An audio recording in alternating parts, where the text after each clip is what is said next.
সাকিবের ওই বোলিং অ্যাকশনে একটু সমস্যা হয়েছিল, এগুলো নিয়ে কোনো আলাপ হয়েছে কিনা বা কোনো কনভারসেশন? না, উনি ওইখানে প্রচুর প্র্যাকটিস করতেছিল আসলে ম্যাচের মাঝখানে, মানে শুরুর আগে এবং শেষের পরেও চেষ্টা করছে, যখনই সুযোগ পাইছে বোলিং নিয়ে খুবই সিরিয়াস প্র্যাকটিস করার চেষ্টা করতেছে। এবং হয়তোবা পরীক্ষা দিবে, পরীক্ষাতে হয়তোবা যদি সব ঠিকঠাক থাকে আমাদের তো অবশ্যই থাকবে যেন সে পাশ করে আসে, আবার ক্রিকেটে ব্যাক করুক, এটাই তো চাই। এই মুহূর্তে সাকিব ঠিক কোথায়? হয়তো আপনি বলবেন সাকিব যুক্তরাষ্ট্রে, অথবা বলবেন সাকিব শ্রীলঙ্কায়। সাকিব আসলে এই মুহূর্তে অবস্থান করছেন ভারতে, আরও স্পেসিফিকলি বললে চেন্নাইতে। যতদূর জানা গেছে সাকিব আল হাসান তার যে বোলিং অ্যাকশনের পরীক্ষা সেটা দিতে চেন্নাইতে গিয়েছেন এবং সেই জায়গাটাতে 1-2 দিনের মধ্যেই তিনি আসলে সেই পরীক্ষায় অবতীর্ণ হয়েছেন ইতিমধ্যে। এবং সাকিব সেই পরীক্ষায় কতটা ভালো করতে পেরেছেন বা কতটা কনফিডেন্ট সেটা নিয়ে আসলে সবার মধ্যে একটা আলোচনা আছে।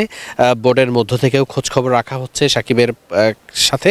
এটাও আমরা কিছু কিছু ক্ষেত্রে বোর্ড কর্মকর্তাদের সঙ্গে যতটুকু সম্ভব যোগাযোগ করে জানতে পেরেছি। তবে সাকিব নিজের অ্যাকশন বদল কি করেছেন, নাকি সাকিব সেটা নিয়ে কতটা কাজ করেছেন, সেটা নিয়ে আসলে আমরা একটু জানতে চেয়েছিলাম মোসাদ্দেক হোসেন সৈকতের কাছে।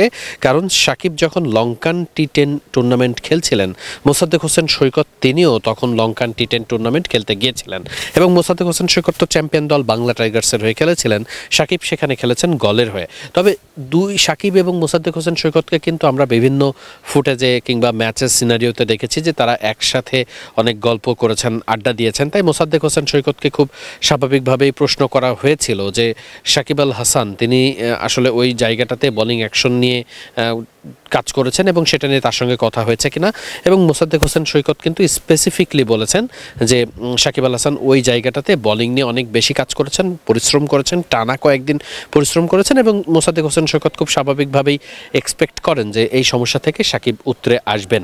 এখন মূল ব্যাপার, সাকিব যদি এই পরীক্ষায় পাশ করেই যান, বাংলাদেশের প্রেক্ষাপটে আসলে বাংলাদেশের যতজন বোলারই সাসপেক্টেড এর আগে ছিলেন তারা সবাই পরীক্ষায় উত্তীর্ণ হয়েছেন। ধরেই নিচ্ছে সাকিবও খুব দ্রুতই হয়তোবা এই পরীক্ষা থেকে উত্তীর্ণ হবেন। সেক্ষেত্রে কি সাকিব জাতীয় দলে কামব্যাক দ্রুতই করবেন? চ্যাম্পিয়ন্স ট্রফির আলোচনা থেকে সাকিব আল হাসান থাকবেন? গতকালকে বিসিবির সভাপতি ফারুক আহমেদকে এই ধরনের একটা প্রশ্ন রাখা হয়েছিল এবং তিনি যে উত্তর দিয়েছিলেন সেখান থেকে গণমাধ্যম থেকে শুরু করে সব জায়গায় একটা ব্যাপার ঘোরাফেরা করছে যে সাকিব তামিমকে চ্যাম্পিয়ন্স ট্রফিতে ফেরানো হতে পারে।